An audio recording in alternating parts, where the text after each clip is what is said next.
Have you ever wondered what makes a classic book, well, a classic? Why do we study some stories for centuries while others are forgotten? Today, we're asking a pretty big question. Is literature actually fine art? I think the answer might surprise you. Let's get into it.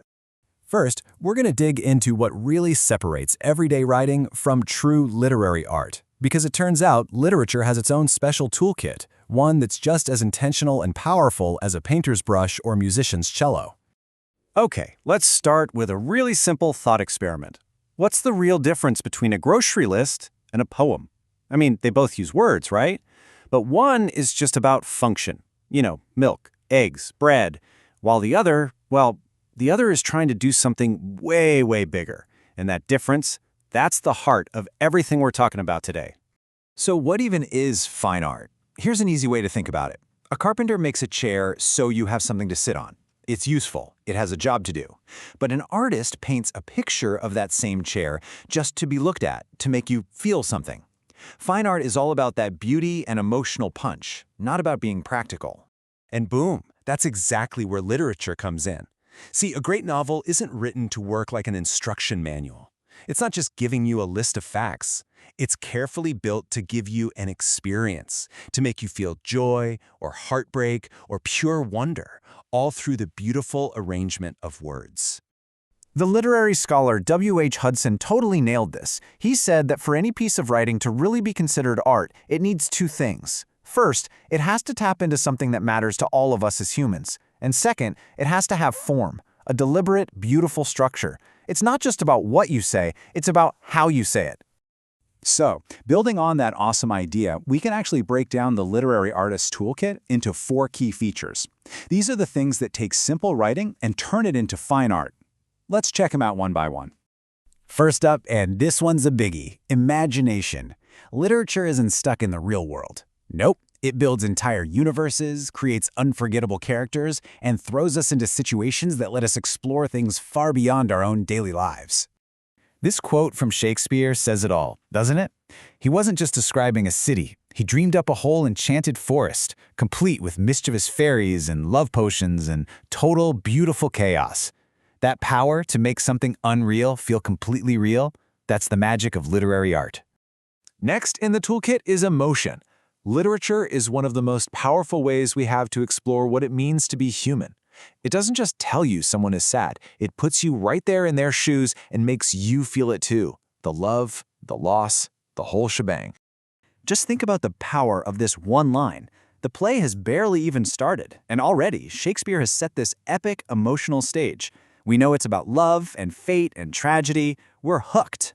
That direct line into our emotions is what makes literature so unforgettable. Okay, our third feature is beauty. And listen, this isn't just about pretty, flowery descriptions. We're talking about the artistry of the language itself, the rhythm of a sentence, the sound of a particular word, the cleverness of a metaphor. The words themselves become a thing of beauty. Now, what's so cool here is that Keats isn't just talking about beauty. His words actually are beautiful. The perfect balance, the musical sound of that line, it creates the very same feeling of aesthetic pleasure he's describing. That is that element of form Hudson was talking about, right there in action.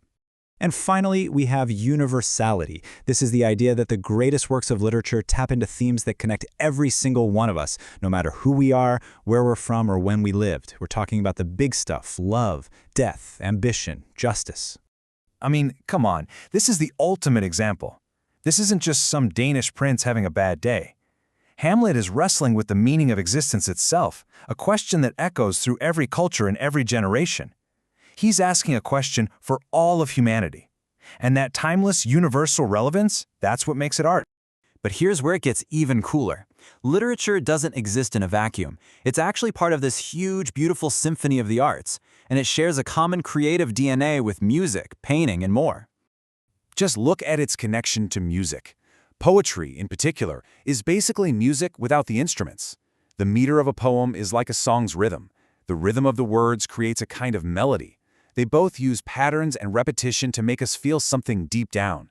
It's no wonder that lyrics set to music are one of the most powerful art forms we have. And a writer is also kind of like a painter, right? But instead of paint, their palette is full of words. They use all those sensory details to paint these incredibly vivid pictures inside our minds. When a poet describes a host of golden daffodils fluttering and dancing in the breeze, he's not just telling you about flowers, he's painting a masterpiece on the canvas of your imagination. There's even a fancy word for it, ekphrasis. And of course, there's film.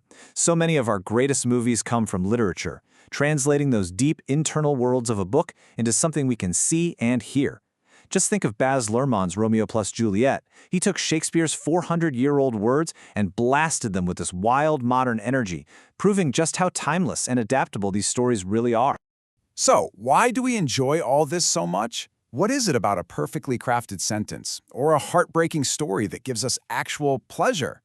Well, that question takes us into a really fascinating corner of philosophy that's all about art and beauty. And that field is called aesthetics. It sounds complicated, but it just comes from an old Greek word meaning sensation.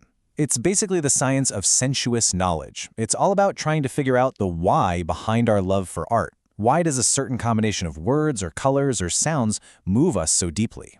And thinkers all over the world have tried to crack this code.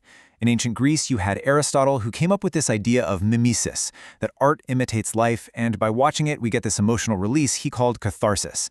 Then, way over in ancient India, they developed the concept of rasa, which suggests that art creates these very specific emotional flavors for the audience to experience. So whether it's catharsis or rasa, the point is the same. Art is designed to give us a profound emotional journey. Okay, so we've covered a lot of ground. Where does this all leave us? How can we take all this and look at the books on our shelves with a fresh perspective? Let's do a super quick recap. We've established that literature is absolutely a fine art because it's all about beauty and emotion, not just practical use. It does this with that amazing toolkit: imagination, emotion, beauty, and universality. We've seen how it's connected to other arts like music and painting. And we know that the whole field of aesthetics helps us understand why it feels so good to experience it. It kind of changes how you look at a book, doesn't it? The next time you pick one up, you're not just reading a story. You're holding a piece of fine art, a masterpiece that was crafted to connect with the very deepest parts of who we are as people. So I guess the only question left is, which masterpiece are you going to dive into next?